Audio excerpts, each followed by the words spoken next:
Baik, Assalamualaikum warahmatullahi wabarakatuh. Waalaikumsalam warahmatullahi wabarakatuh. Selamat sore, salam sejahtera untuk kita semua. Alhamdulillah pada kesempatan sore hari ini UT Jambi kembali hadir. Tidak bosan-bosannya menyapa para warga Jambi khususnya dalam acara Ngopi Nyante, Ngobrol Pintar Nanyain tentang UT, yang mana pada sore hari ini di kesempatan minggu ke-7 kita pada episode Ngopi Nyante kali ini kembali hadir UT Jambi bersama Bapak Direktur UT Jambi. Apa kabarnya Bapak? Alhamdulillah sehat. Alhamdulillah Pak Ceki. sehat ya. Bertemu lagi dengan kita di sini untuk nanti kita akan ngobrol-ngobrol seputar penerimaan mahasiswa baru di Universitas Terbuka Jambi. Namun sebelum itu kita menyapa dulu, mungkin ada beberapa mahasiswa kita atau calon mahasiswa yang sudah bergabung dalam acara kita kali ini. Dan sore ini kita live melalui live streaming di channel Instagram UT Jambi @ut_jambi dan Facebook UPBDJ UT Jambi. Baiklah, pada sore hari ini telah hadir Bapak Direktur Universitas Terbuka Jambi, Bapak Dr. Andes Muhammad Khair Abu Naim MM. Sebelumnya dulu di episode pertama kita juga bertemu Pak ya. Iya. Di minggu ke-7 kita ketemu kembali di sesi Ngopi Nyante sore hari ini. Baiklah, kita sapa teman-teman dari ujung gunung ya, dari Kerinci. Apa kabarnya sore hari ini mahasiswa-mahasiswi atau warga Kerinci dan Sungai Penuh? Kemudian kami sapa saudara-saudara di Kabupaten Merangin, Sarolangun, Batang Asai dan sekitarnya, Bungo, Tebo, Timbo Bujang, Batanghari, kemudian tetangga kita Moro Jambi dan Kota Jambi juga, Tanjung Jabung Barat, Tungkal Hulu, Tungkal Ilir, dan Tanjung Jabung Timur. Baiklah, para pemirsa, sore hari ini kita akan membahas sedikit ngobrol pintar seputar penerimaan mahasiswa baru di UT Jambi. Terima kasih Pak Naim telah hadir menemani sore para pemirsa kita, dan di sini kita akan mengawali ngobrol-ngobrol kita hari ini. Kita ingin tahu dulu ini Pak, mungkin juga untuk para pemirsa yang menonton saat ini atau mungkin nanti bisa menonton setelah ini, karena tayangan ini akan bisa ditonton ulang ya. Nah, seperti apa sistem pendaftaran mahasiswa baru di UT saat ini Pak? Bisa di. Baik, terima kasih Pak Ceki. Assalamualaikum warahmatullahi wabarakatuh. Waalaikumsalam. Untuk semua mahasiswa, masyarakat dimanapun berada dalam wilayah Provinsi Jambi, seperti pada pertemuan Ngopi Nyante yang pertama dulu, kami sudah menginformasikan bahwa Universitas Terbuka itu adalah Universitas Negeri yang ke-45 yang diresmikan oleh Presiden Soeharto waktu itu. Dalam penerimaan mahasiswanya ini kita dalam 1 tahun itu 2 kali, walaupun seharusnya registrasi sepanjang tahun ya, cuman periode pembayaran juga dibatasi 2 kali. Baik, perlu diketahui bahwa Universitas Terbuka memberlakukan 2 jenis registrasi. Pertama, pendaftaran mahasiswa baru atau registrasi pertama, dan yang kedua registrasi mata kuliah. Jadi pendaftaran mahasiswa baru atau registrasi pertama merupakan pencatatan data pribadi mahasiswa beserta mata kuliah yang diambil pada semester pertama. Jadi pencatatan DP hanya dilakukan 1 kali selama menjadi mahasiswa UT. Oleh sebab itu pencatatan DP ini jangan sampai salah. sesuaikan dengan dokumen yang memang valid. Kalau salah, itu mengakibatkan akan ada timbul masalah-masalah selama dia jadi mahasiswa nanti, Pak Ceki. Oleh sebab itu harus betul-betul diperhatikan. Selanjutnya mahasiswa melakukan registrasi mata kuliah yang diambilnya pada setiap semester berikutnya, itu registrasi mata kuliah berikutnya. Gitu Pak Ceki. Iya, menarik Pak. Ternyata universitas terbuka menerima pendaftaran ini bukan setiap tahun ajaran Pak ya. Ternyata setiap semester. Iya. Nah, mungkin ini yang tidak diketahui oleh banyak orang mungkin, bahwa mereka selalu menunggu pendaftaran itu seperti biasa selalu berada di tengah tahun. Tapi ternyata UT menerapkan sistem pendaftaran sepanjang tahun. Sepanjang tahun. Hanya saja untuk setiap periodenya perlu dibatasi ya, pembayaran. Mungkin juga kapasitas gitu Pak ya, sehingga tidak ada nanti yang mungkin akan terjadi masalah ketika ada yang masuk di tengah-tengah. Makanya perlu ada semacam limitnya. Ya, betul Pak. Ya ini jadi para pemirsa, untuk diketahui berarti ya untuk mahasiswa bahwa pendaftaran di UT ke depan jangan lagi berpikir bahwa kita pendaftarannya setiap tahun, tapi kita setiap semester. Betul. Dan selalu kita terima setiap sepanjang masa. Kemudian nanti akan ada masa registrasi di awal semester tersebut. Dan yang kedua ternyata ada juga yang namanya registrasi mata kuliah. Nah ini dilakukan atau diregistrasikan oleh mahasiswa yang lanjutan Pak ya. Dari semester 1, kedua, ketiga. Nah, untuk waktunya Pak, ini kapan pelaksanaan registrasi di UT Pak? Tadi seperti apa yang sudah saya sampaikan, bahwa registrasi di UT itu sepanjang tahun. Hanya saja batas pembayaran itu yang ada waktu-waktu tertentu Pak Ceki. Iya. Jadi pendaftaran mahasiswa baru dan registrasi mata kuliah itu dilakukan setiap semester. Iya. Sesuai dengan kalender akademik tahun berjalan. Baik. Jadi mahasiswa dianjurkan untuk melakukan registrasi dan membeli bahan ajar pada awal masa registrasi agar mempunyai cukup waktu untuk belajar. Jadi apalagi makin cepat makin bagus. Betul sekali. Jangan sampai waktu registrasi itu, masa pembayaran itu diundur-undur mendekati batas penutupan. Nah itu dia. Nah itu kan kadang-kadang kita tidak tahu masalah-masalah yang akan timbul di akhir-akhir itu. Sekali. Sebab kita tahu mahasiswa UT itu cukup banyak ya 350-an ribu. Nih, digunakan dalam waktu bersamaan ya kita tidak tahu masalahnya. Mahasiswa yang melakukan registrasi mata kuliah akan menerima lembar informasi pembayaran registrasi yang kita sebut dengan LIP-R ya, untuk dapat membayar kuliah. Mahasiswa disarankan itu tadi melakukan seawal mungkin, jangan sampai di akhir-akhir, sehingga kalau di awal ada masalah kita masih punya waktu. Betul sekali. Karena kita tahu UT itu ya sistem yang berjalan ya. Beda dengan kalau tatap muka dan sebagainya. Betul sekali. Mungkin gitu Pak Ceki. Iya, menarik juga ini semacam saya menganggapnya ini trik ya yang diberikan oleh Pak Direktur, bahwa arahan untuk para mahasiswa baik lama ataupun mahasiswa baru sedapat mungkin begitu tahu informasi ini segera, jangan ditunda-tunda. Karena tadi disampaikan oleh Pak Direktur bahwa mahasiswa UT itu banyak. Kemudian kita berada dalam sebuah sistem yang kita tidak tahu, mungkin akan ada permasalahan yang muncul atau apa nanti, sehingga dengan kita punya banyak waktu, di sisa waktu yang tersedia kita masih bisa untuk antisipasi mungkin untuk masalah-masalah yang mungkin terjadi. Ini saran ya. Jadi untuk para mahasiswa lama juga mungkin ini Pak ya, yang registrasi. Nah, kalau sudah ada waktu registrasi jangan ditunda-tunda lagi. Lebih baik secepatnya. Betul. Iya.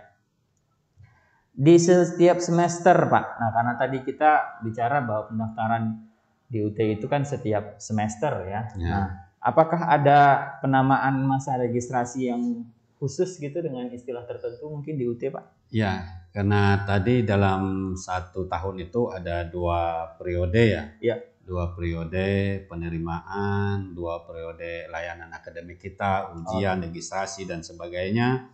Maka ada sebutan tahun dan periodenya. Ya. Seperti contoh, untuk sekarang ini adalah masa registrasi 2021.2. Artinya tahun 2021 untuk periode kedua. Ya.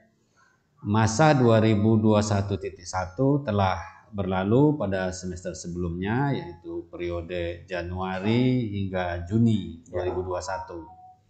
Nah, untuk masa registrasi 2021.2 ini akan ditutup pendaftaran mahasiswa baru. Jadi pendaftaran mahasiswa baru akan ditutup tanggal 11 Agustus 2021. Wah, itu batas pendaftaran mahasiswa baru. Jadi jangan sampai lewat tanggal ini. Jadi sekali lagi bahwa UT itu berjalannya sistem ya. Jadi lewat tanggal 11 sampai pukul 23.59 itu tanggal sebelum masih. Tapi kalau sudah pukul 24 ya, 24 tanggal 11 udah bisa lagi. Jadi sistem sudah secara otomatis tertutup. Itu yang dimaksud dengan sistem oleh Pak Direktur tadi ya. Jadi kita tidak manual, kita tidak tatap muka begitu ya. Jadi karena kita ini sudah tersistem ya, maka dengan batas waktu tadi memang kita yang memang betul-betul harus menjadi catatan penting ya. Jangan kita jadi di UT itu Pak Ceki misalnya ada Jambi yang terlambat, kita mau minta buka hanya untuk Jambi nggak bisa. Jadi terbuka seluruh Indonesia. Oleh sebab itu begitu ininya ya sistem untuk membuka. Iya, karena jaringan kita ini tadi tidak hanya Jambi ya, bahwa UT itu nasional, seluruh provinsi. Ketika ada yang dibuka, maka semuanya terbuka juga. Makanya ujian itu pelaksana ujiannya sama Pak Ceki. Kalau di Indonesia Timur jam 8, maka di Indonesia Tengah itu jam 9. Indonesia Barat jam 10. Jadi sama waktunya. Jadi ya itulah yang dikatakan dan dimaksud dengan sistem tadi gitu Pak. Ya menarik, ternyata ada ya penamaan atau istilah. Mungkin bagi yang belum terbiasa atau mungkin yang mahasiswa yang menyaksikan juga bagaimana cara penyebutannya untuk masa registrasi ini juga perlu ini untuk mahasiswa, bahwa untuk periode yang akan datang ini sebutannya adalah 2021.2 yang mana artinya kita berada di tahun 2021 untuk semester kedua. Hitungannya dari Juli sampai Desember. Yang sudah kita lewati kemarin sudah registrasi, sudah tutorial, yang sudah ujian THE, ujian TAP juga, mata kuliah TAP itu 2021.1. Iya, ini yang menarik. Jadi itu maksud dari kode ini ya, atau tahun 2021.2. Wah, ini juga ini untuk mahasiswa baru tadi ya, 11 Agustus Pak ya. Batas pendaftaran kurang lebih 3 minggu lagi nih Pak. Ya, jadi jangan sampai lewat. Mulai sekarang sudah bisa dilakukan, jadi secara bertahap sudah bisa. Jadi untuk para pemirsa ya, masa pendaftaran mahasiswa baru sedang dibuka saat ini dan akan tutup dalam waktu kurang lebih 3 minggu ke depan. Ya. Nah selanjutnya mungkin para pemirsa juga ingin tahu ini Pak, modus registrasinya ini dilakukan dengan cara seperti apa gitu Pak? Ya, baik. Mulai masa registrasi 2021.1 kemarin ya, yang lalu. UT sudah mulai menerapkan sistem registrasi secara online dan mandiri sampai sekarang ini. Sehingga calon mahasiswa atau mahasiswa UT dapat melakukan registrasi sendiri secara mandiri online melalui sebuah situs ya. Tapi tidak tertutup kemungkinan Pak Ceki masih ada yang masih agak awam ya. Dalam layanan registrasi ini secara mandiri bisa saja misalnya memang nggak bisa karena jaringan dan sebagainya, minta arahan atau datang ke kantor UPBJJ minta petunjuk, walaupun sistemnya tetap akan jadi tadi Pak Direktur sampaikan memang mulai semester lalu, mulai masa semester lalu 2021.1 UT sudah mulai menerapkan sistem registrasinya secara online dan mandiri ya Pak, sampai saat ini ya 2021.2, sehingga calon mahasiswa atau mahasiswa itu sebenarnya dapat melakukan registrasinya secara mandiri melalui sebuah situs, namun UT Jambi tetap menerima atau tetap memberikan pelayanan di kantor UT Jambi. Mungkin bagi para calon mahasiswa yang ingin mendaftar UT, namun mungkin terkendala dengan beberapa hal, kita tetap bisa bantu untuk melayani mereka di sini betul. Dengan sistem tetap menggunakan online itu ya Pak ya. Ya. Nah, apa situs pendaftaran ini Pak? Untuk mahasiswa yang ingin mendaftar secara online dan mandiri. Ya, sahabat UT,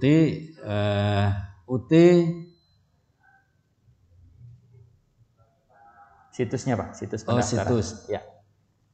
Situs pendaftaran menregistrasi tentang bagi mahasiswa ya. Iya, apa situs pendaftarannya? Itu situsnya itu SIA ya, sia.ut.ac.id. Iya, sia.ut.ac.id. SIA itu singkatan dari Sistem Informasi Akademik ya. Sistem Informasi Akademik. Sistem sia.ut.ac.id. Iya. Boleh menggunakan handphone, silahkan dibuka ya. Bisa juga dengan perangkat laptop dan sebagainya. Jadi bisa diakses. Silahkan dibuka. Nanti akan ada petunjuk di dalamnya. Ya, jadi untuk situs pendaftarannya cukup ketik sia.ut.ac.id, boleh menggunakan handphone atau laptopnya masing-masing untuk dapat mengakses situs pendaftaran ya Pak ya. Betul. Atau juga untuk mahasiswa lama atau mahasiswa berjalan ingin meregistrasi mata kuliah juga bisa menggunakan satu situs yang sama, yaitu sia.ut.ac.id. SIA gitu Pak ya, Sistem Informasi Akademik. Iya. Kemudian juga mungkin para pemirsa ingin tahu Pak, apa saja pilihan fakultas di UT-nya ada apa saja Pak? Ya, baik, di UT semenjak berdirinya Universitas Terbuka tahun 84 itu memiliki 4 fakultas. Oke, 4 fakultas. Pertama Fakultas Ekonomi, Fakultas Hukum, Ilmu Sosial dan Ilmu Politik. Ya. Kemudian Fakultas Sains dan Teknologi. Dan Fakultas Keguruan dan Ilmu Pendidikan FKIP. Jadi UT menyelenggarakan 40 program studi 40 yang tersebar ke dalam 31 program sarjana S1, kemudian 2 program diploma, 7 program magister. Dan semenjak 2019 UT juga mempunyai program doktor S3, dua program. Jadi tetapi khusus di UT Jambi belum ada untuk pendaftar mahasiswa yang program S3 ini. Jadi masih S1, S2 Pak ya. Ya, ada 4 fakultas ya.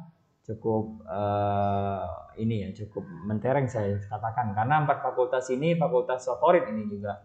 Fakultas Ekonomi ya Pak ya, Fakultas Hukum, Ilmu Sosial dan Ilmu Politik atau FISIP, Fakultas Sains dan Teknologi FST, dan Fakultas Keguruan dan Ilmu Pendidikan FKIP.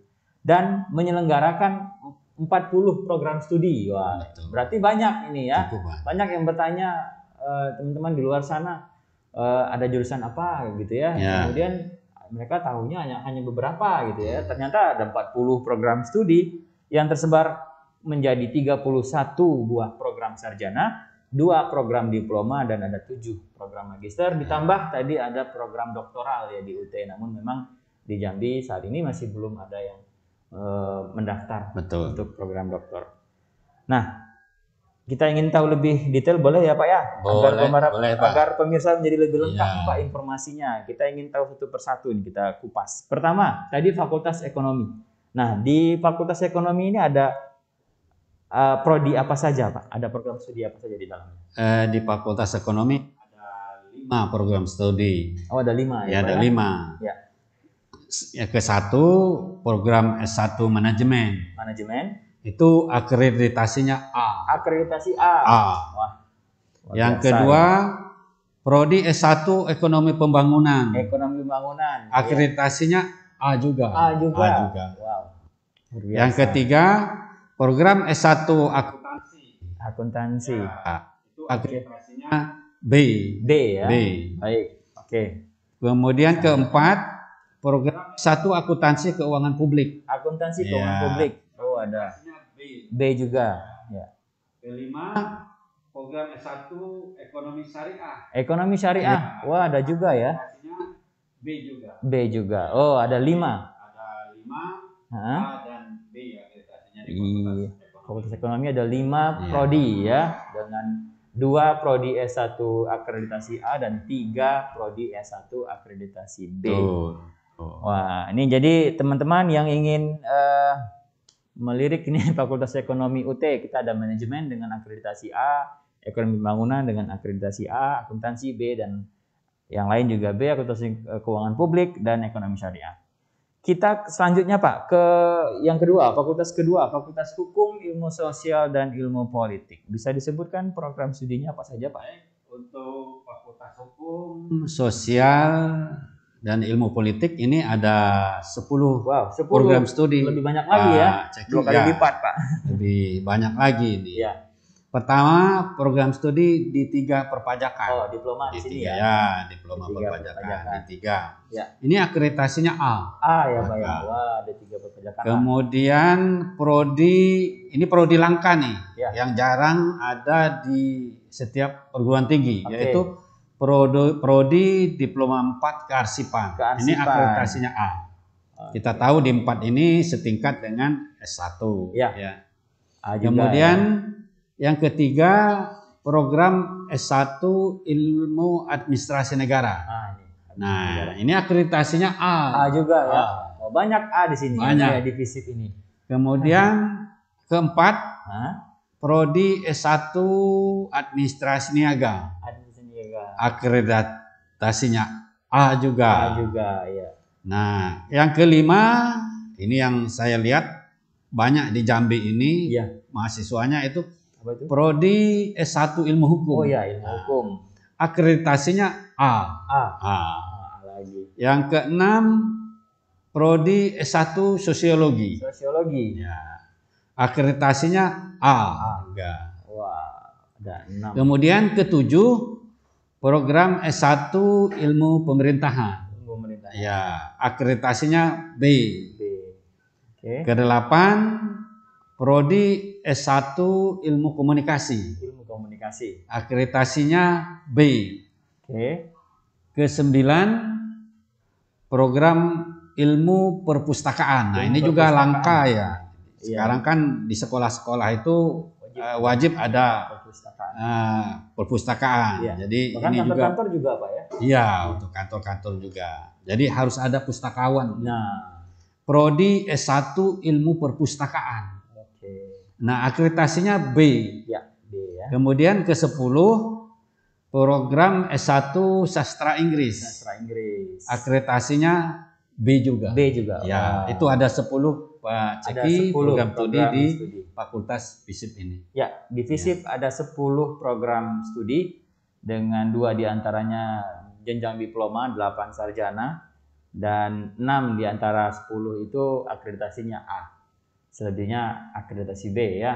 Di sini ada ilmu hukum ya, yang mungkin ini meningkat selalu nih Pak. Saya lihat juga Pak ya perkembangannya, bahwa sebelumnya akreditasinya B.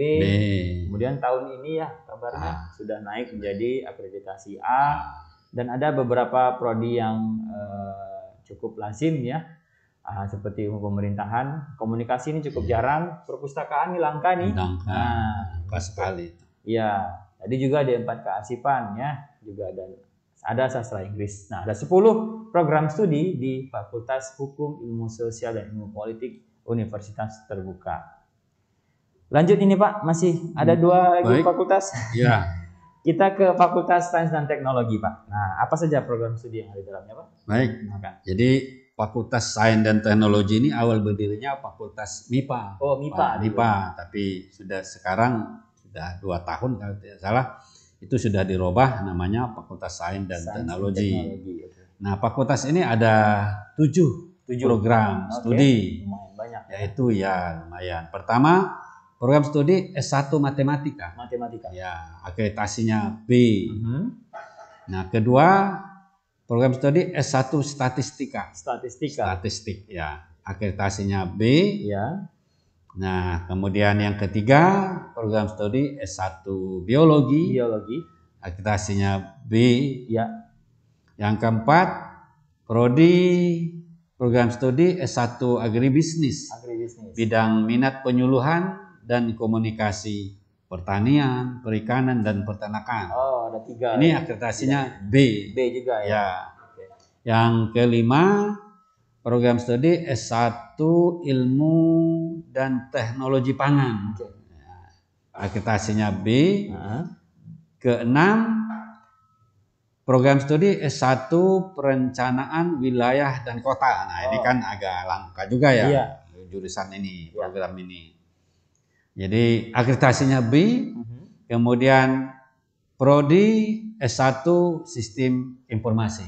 Jadi ada 7 program studi yang ada di Fakultas Sains dan Teknologi ini, Pak. Menarik, Pak ya, ada prodi S1 Statistika ini yang saya rasa juga jarang. Kita punya prodi S1 Statistika untuk ahli statistik. Kemudian ada prodi Ilmu dan Teknologi Pangan. Nah, ini yang cukup langka ya. Ada termasuk mungkin di Jambi, dan satu lagi mungkin S1 Perencanaan Wilayah dan Kota. Nah, ini kita punya pengalaman mungkin mahasiswa di UT Jambi yang sudah menjadi mahasiswa, memang mereka memiliki latar belakang pekerjaan yang sama biasanya, Pak, dengan prodi-prodi ini. Tapi tidak menutup kemungkinan para calon mahasiswa baru yang berminat dan melihat prospek ke depan, tidak ada salahnya untuk mengambil prodi ini, karena tidak banyak ada di Indonesia. Tapi UT punya ya, dengan akreditasi yang baik ya, tentu saja.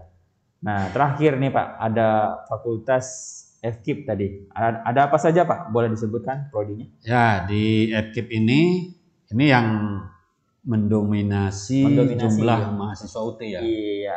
Semenjak tahun 90, FKIP ini yang menyumbang dari jumlah mahasiswa UT.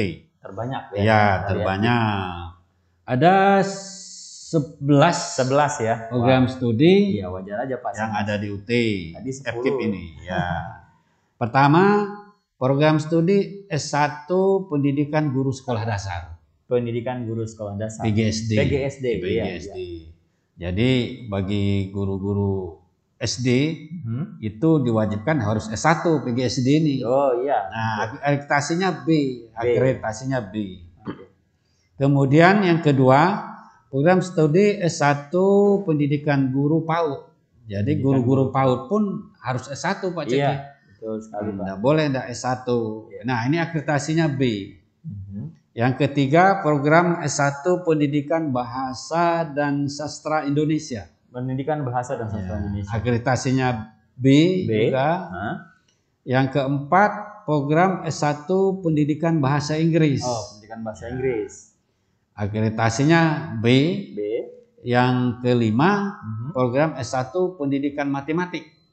Ya. Jadi akreditasinya B. Yang keenam, S1 Pendidikan Fisika. Ya, akreditasinya B. Ya. Yang ketujuh, program S1 Pendidikan Biologi. Akreditasinya B. Ya. Yang ke-8, program S1 Pendidikan Kimia. Ya, akreditasinya B juga. Yang ke-9, program studi S1 Pendidikan Pancasila dan Kewarganegaraan. Ada ya. Akreditasinya B juga. Yang ke-10, program S1 Pendidikan Ekonomi. Akreditasinya B juga. Dan yang ke-11, program S1 Teknologi Pendidikan. Teknologi pendidikan. Jadi ada 11 prodi di Fakultas FKIP UT ini. Ya, menarik ternyata di FKIP UT banyak sekali prodi pendidikan ya Pak ya. Iya. Mulai dari PGSD, PG PAUD-nya juga ada, kemudian ke guru bidang studi ya kalau di sekolah-sekolah itu Pak ya. Dan bisa dikatakan hampir semua bidang studi kita punya ya Pak ya. Ada pendidikan bahasa dan sastra Indonesia untuk guru bahasa Indonesia misalnya, pendidikan bahasa Inggris, pendidikan matematika, fisika, biologi, kimia, bahkan PPKN ini juga termasuk langka Pak. Ini cukup dicari saya lihat ini.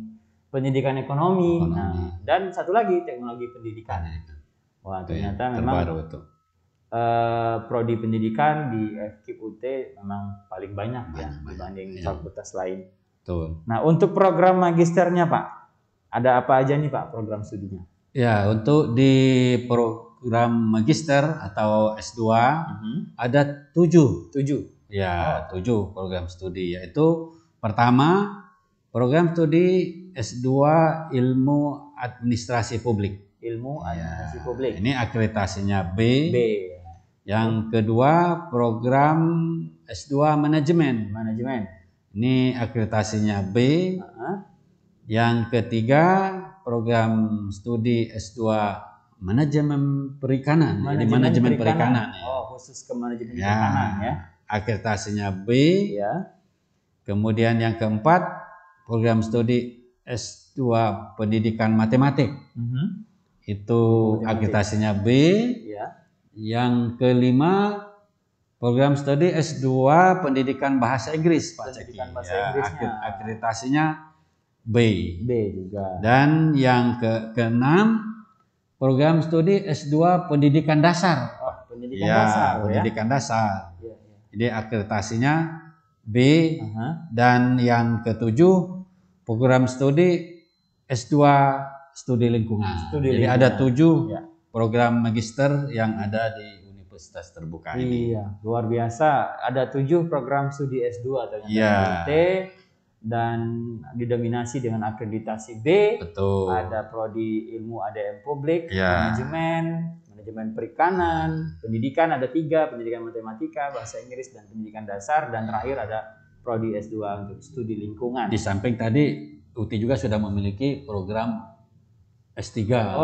Iya betul. Doktoral tadi ya. Yang manajemen sama administrasi publik. Iya. Tapi khusus program doktoral ini mahasiswa di UT belum, di Jambi khususnya belum ada. Mudah-mudahan nanti ke depan mudah-mudahan kita bisa menyelenggarakan itu Pak ya. Betul. Mendaftar untuk mengikuti program S3 di UT, tentu dengan sistem UT dengan sistem belajar jarak jauhnya. Betul. Baik, wah hebat sekali Pak, ternyata UT memiliki beragam program studi yang tentunya bisa menjadi pilihan. Apa yang saya sebutkan akreditasi tadi, Pak Ceki, masyarakat sebenarnya jangan-jangan saya buat-buat tapi mereka juga bisa ngecek, memastikan bisa cek di websitenya BANPT. Silahkan. Kalau ada yang kurang yakin, supaya masyarakat betul-betul yakin, silahkan langsung cek ke situ. Kita di sini menyampaikan apa adanya. Iya, betul. Silakan nanti bisa cek di laman BANPT. Betul. Atau cek langsung di website UT, ada informasi terkait akreditasi prodi-prodi UT. Ternyata UT memiliki beragam program studi yang tentunya bisa menjadi pilihan bagi para calon mahasiswa yang ingin melanjutkan pendidikan tingginya bersama Universitas Terbuka dengan akreditasi yang baik pula pastinya. Nah, ini kita sudah masuk ke ranah persyaratan ya Pak. Kira-kira apa saja persyaratan yang perlu dipersiapkan untuk para calon mahasiswa baru UT Pak?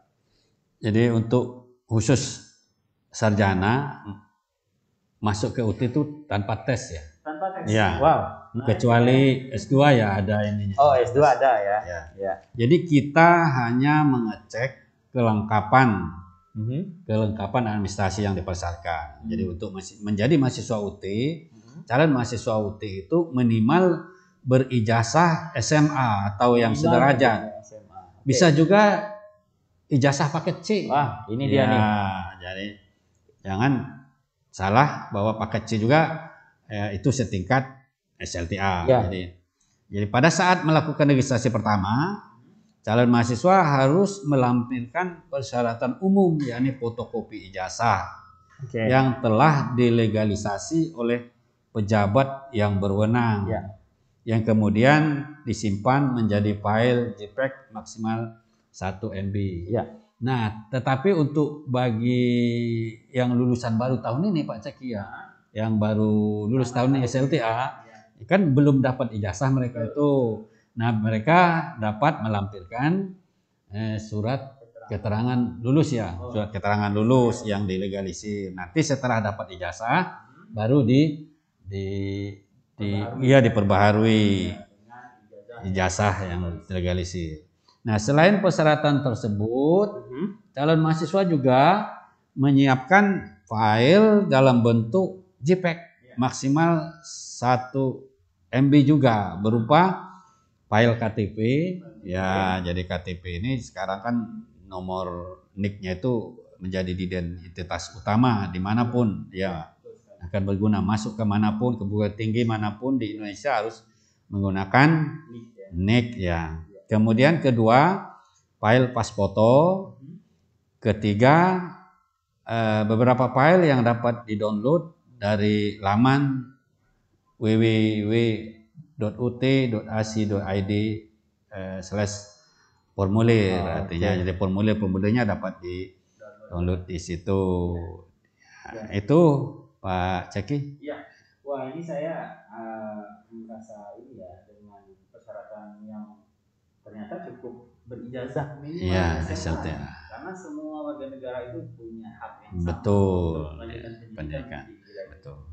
Nah, yang agak sedikit berbeda, kita juga menerima paket C, Pak. Ya. Nah, ternyata, ayo teman-teman yang di UT Jambi ya, atau warga Jambi ya, bahwa ijazah paket C bukan berarti ya berhenti sampai di situ gitu ya. Tetap bisa melanjutkan.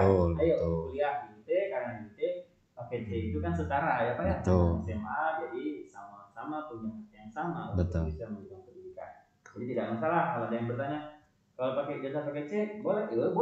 Boleh. Ya. Boleh. Iya. Selama itu sah, selama itu dilegalisasi, maka bisa digunakan untuk mendaftar. Betul Pak Ceki. Syarat utamanya itu. Kemudian syarat umum ya berupa file ya. Ini artinya beberapa calon mahasiswa memiliki persyaratan yang sama, yakni menyiapkan beberapa berkas. Karena pendaftarannya tadi secara online, maka beberapa file ini dalam bentuk soft file, yakni file KTP, kemudian file foto, dan beberapa file formulir yang bisa di-download dari situs formulir UT, yakni www.ut.ac.id/formulir. Nah, itu ya untuk jadi catatan kita bersama para pemirsa yang ingin bergabung bersama UT. Nah, kalau tadi persyaratan umum, nah ada nggak Pak persyaratan khusus Pak? Supaya mahasiswa mungkin bisa calon mahasiswa bisa tahu juga Pak. Betul. Jadi tadi itu yang saya sampaikan itu khusus untuk fakultas FMIPA, Fisik dan Ekonomi ya. FST ya. Maaf. Tapi khusus untuk FKIP, jadi ya khusus FKIP untuk prodi pada FKIP, calon mahasiswa adalah seorang guru aktif Pak Ceki, ya, yang sudah mengajar minimal 1 tahun hingga saat mendaftar Pak Ceki, sesuai dengan bidang masing-masing, namun itu belum memiliki gelar kesarjanaan yang dilinear, jadi silakan untuk mendaftar di FKIP UT ini. Namun sekali lagi persyaratan khususnya itu harus sudah menjadi guru minimal 1 tahun pada saat mendaftar. Ini juga salah satu hal yang menarik ya pada bincang dan ngobrol kita sore hari ini, khusus untuk prodi pada FKIP, bahwa calon mahasiswanya adalah seorang guru aktif yang sudah mengajar minimal 1 tahun sampai dia mendaftar ke UT. Namun dalam kesehariannya, dalam pekerjaannya secara latar belakang pendidikan belum linear. Belum. Nah, ini ayo para guru-guru ya. Contohnya PGSD ya. Ya, contohnya PGSD betul. Banyak masih guru-guru nih Pak pasti di SD, Ya. SMP, SMA yang mungkin sehari-hari sudah lama bekerja, sudah lama menjadi guru, namun belum memiliki gelar kesarjanaan yang sesuai gitu Pak ya. Betul. Mari bergabung bersama UT, memilih prodi FKIP UT, nanti kita sama-sama di sini bisa melanjutkan pendidikan tingginya dengan hasilnya mendapatkan gelar kesarjanaan yang sesuai dengan pekerjaan dari universitas negeri. Iya. Oh iya, plusnya juga dari universitas negeri ya kita UT. Nah itu Pak ya, contohnya tadi ya PGSD itu Pak ya? Iya, PGSD ini yang PGSD banyak. diambil oleh seorang guru SD. Kalau yang bidang studi Pak? Ya ada banyak macamnya itu, ada ekonomi ya, pendidikan ekonomi, pendidikan kimia, harus guru SMP ya.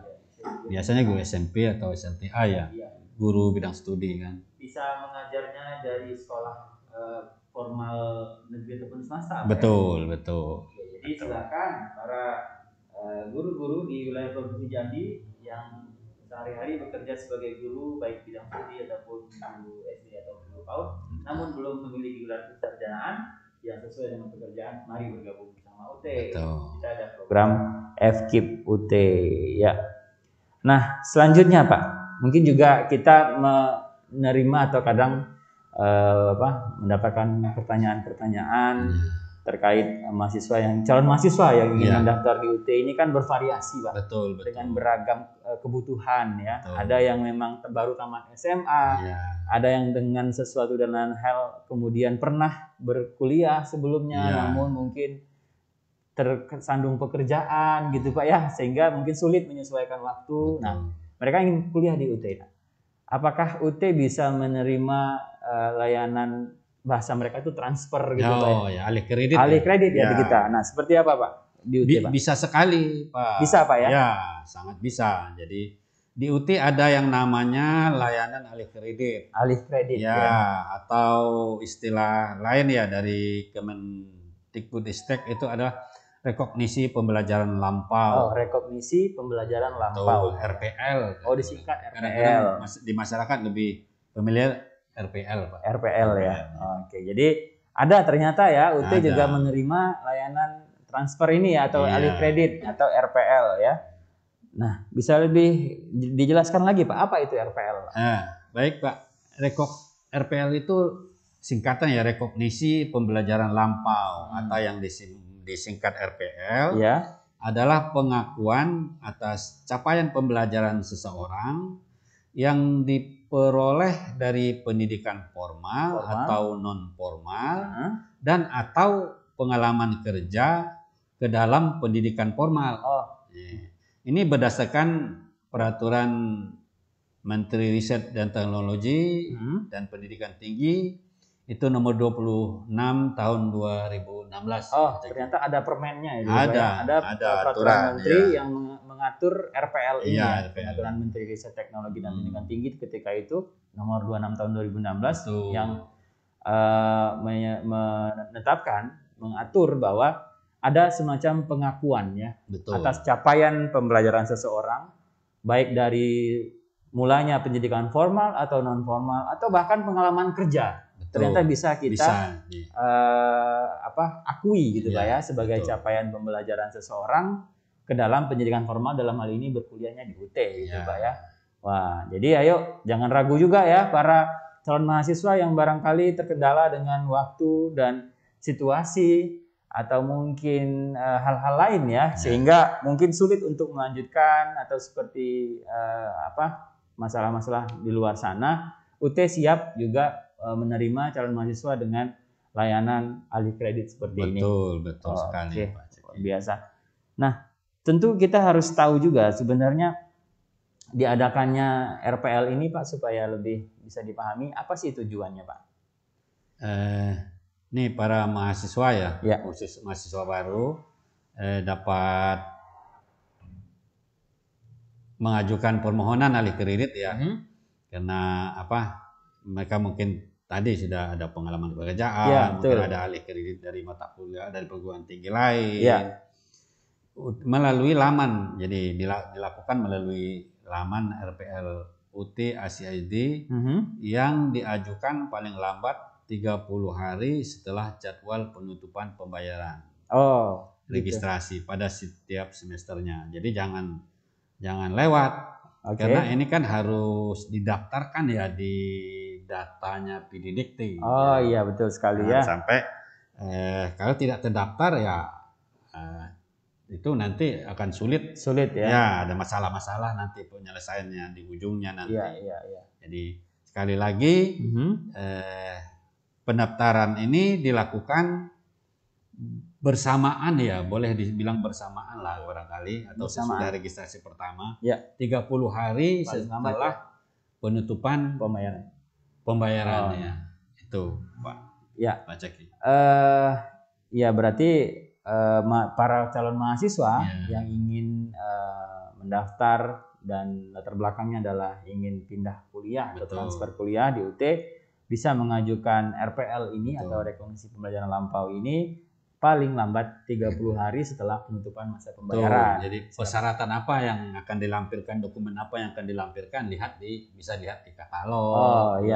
Lengkap di situ. Di katalog UT ya Pak ya. Betul, karena harus ada deskripsi mata kuliah yang harus diketahui oleh betul sekali dan sebagainya. Karena tujuan RPL ini adalah untuk memberikan kesempatan bagi masyarakat untuk masuk ke dalam sistem pendidikan formal. Betul. Ya, yang disetarakan dengan kualifikasi tertentu.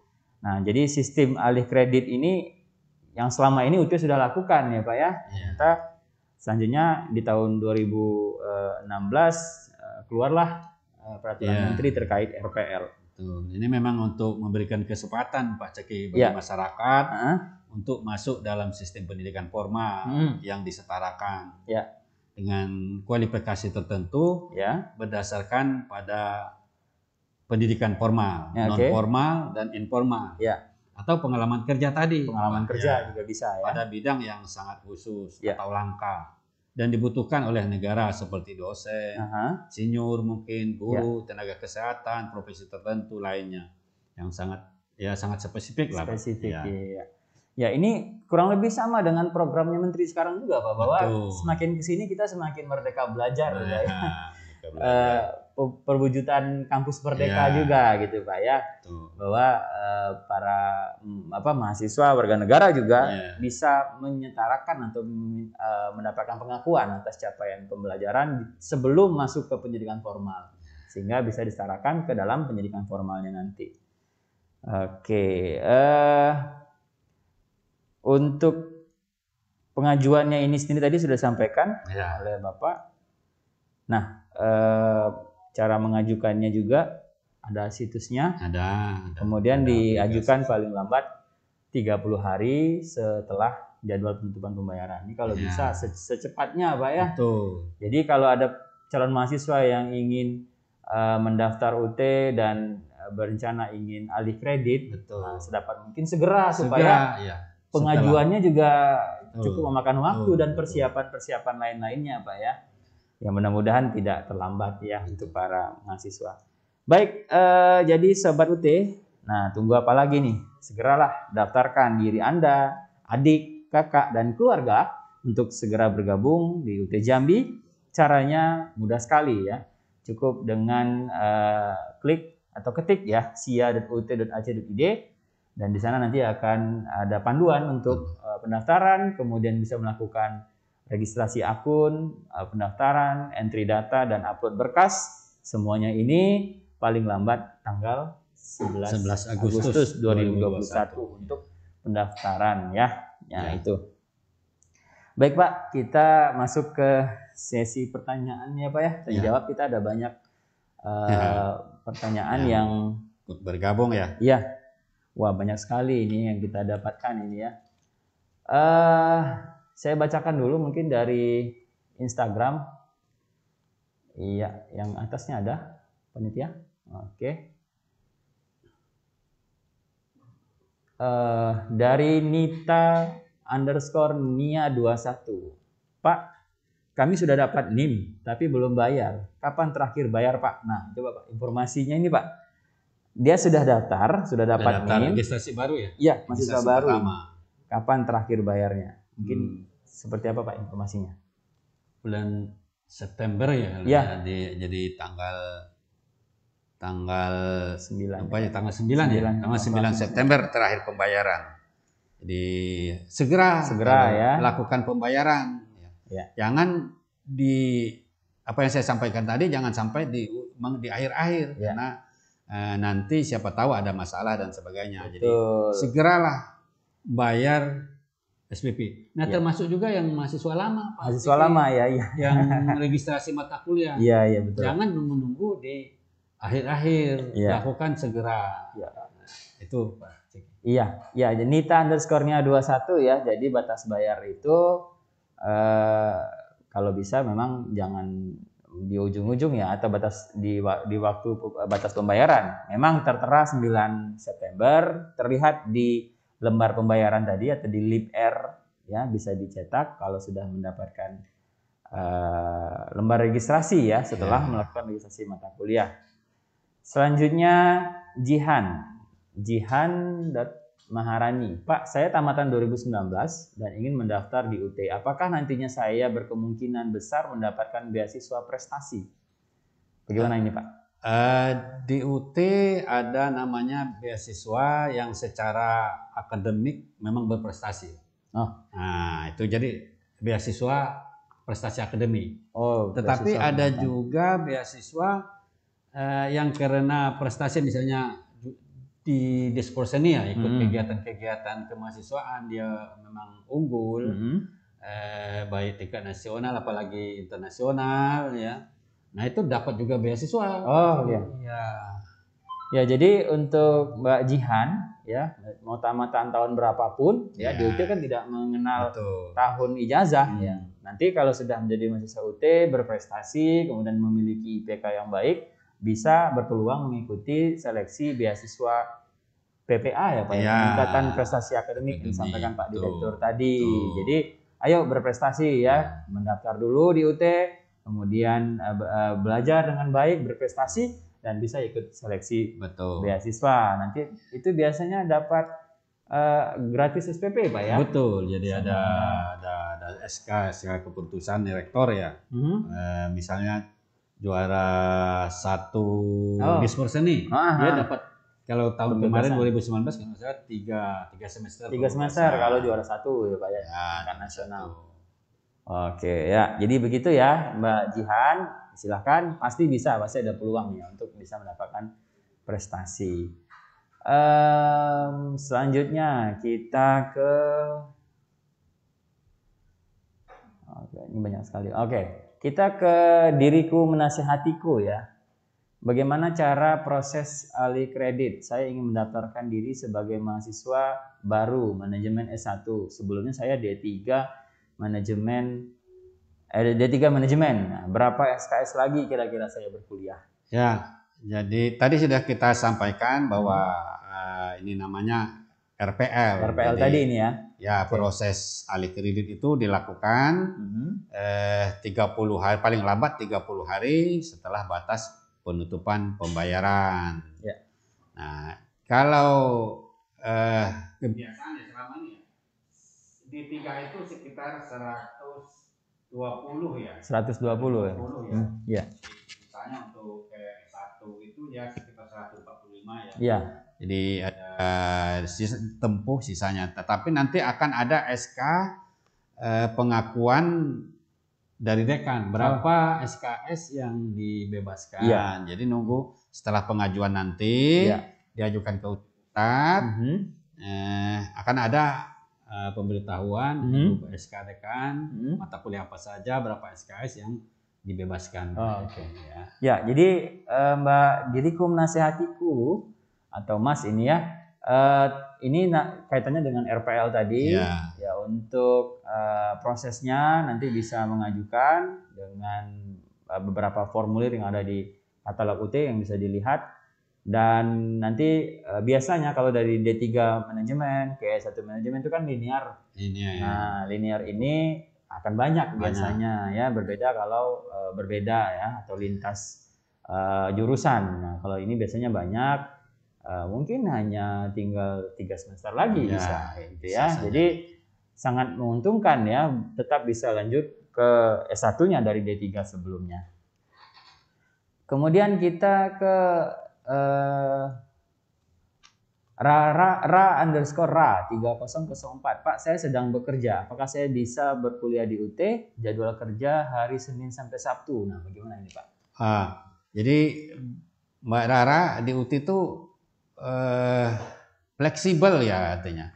Jadi seperti tadi waktu kalau proses registrasi cukup lewat online. Nanti ujian, jadi pelaksanaan ujian. Karena sekarang kan masih dalam suasana pandemi COVID ya, kita pakai sistem aplikasi THE ya, Take Home Exam. Namun jika nanti sudah kembali normal, itu kita ujiannya itu setiap hari Minggu. Jadi Minggu ujiannya nih. Jadi sangat tidak mengganggu. Nah, itu dia. Kegiatan bekerjanya. Jadi kuliah sambil bekerja.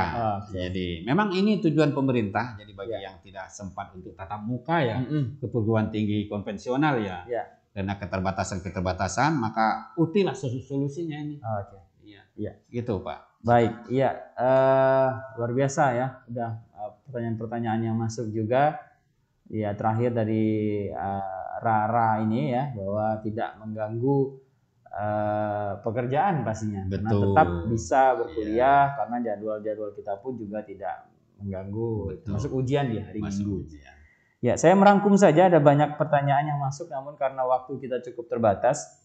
Dari Widzian tadi registrasi sudah dibuka, sudah ya. Saya jawab langsung, sudah dibuka dan tutup nanti tanggal 11 Agustus. Jadi segera ya, Mbak Widzi. Kemudian dari Mbak Nita _Nia minta dibuatkan grup. Ya, nanti di UT Jambi biasanya selalu membuatkan grup mahasiswa baru, cuma karena sekarang masih dalam masa registrasi, jadi belum semua bisa kita cover. Nanti tunggu saja informasinya. Dan sekarang add dan follow lah akun media sosial UT Jambi ya, Mbak Nita _Nia supaya dapat informasi terbaru. Betul. Dan nanti akan kita informasikan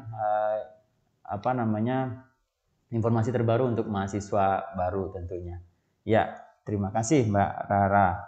Ya Bapak, kita sudah di penghujung acara. Mohon maaf kepada pertanyaan-pertanyaan yang mungkin tidak semua sempat kita bacakan karena waktu juga yang harus memisahkan kita. Ya, mungkin saya minta satu pesan mungkin dari Pak Direktur terakhir sebelum kita tutup. Ya, adik-adik masyarakat Provinsi Jambi umumnya, bahwa pendidikan itu tidak ada batasnya ya. Silahkan bagi yang mempunyai keterbatasan seperti yang tadi Bu Rara kena bekerja dan sebagainya, untuk mendaftar di UT. Karena pendidikan itu menurut saya dibawa ya sampai ke liang lahat. Jadi jangan kata orang study is never end, nggak ada batasnya ya. Iya, luar biasa. Itu, jadi silahkan mendaftar di UT, kami tunggu. Ya, Pak Ceki ya. Ya, benar sekali Pak. Kita tunggu. Oke. Ya, terima kasih Pak Direktur Bapak Naim yang sudah menemani kita sore hari ini. Terima kasih juga untuk para pemirsa yang setia menyaksikan acara Ngopi Nyante di edisi hari ini yang di Facebook, Instagram, dan nanti juga bisa ditonton di YouTube UT Jambi, di YouTube UT Jambi TV ya. Terima kasih atas pertanyaan yang masuk. Mohon maaf jika ada salah-salah kata. Juga mohon maaf untuk semua atensi yang tidak sempat kami baca. Jangan lupa saksikan Ngopi Nyante selanjutnya. Edisi Kamis depan kita akan bahas lagi tentang pendaftaran, lebih detail lagi ke teknis pendaftaran untuk beberapa program studi dan bagaimana cara akses situs pendaftarannya. Baik, terima kasih. Sekali lagi saya atas nama pembawa acara, panitia dan Pak Direktur, mohon maaf ya. Terima kasih atas perhatian. Saya akhiri. Wassalamualaikum warahmatullahi wabarakatuh. Waalaikumsalam warahmatullahi wabarakatuh.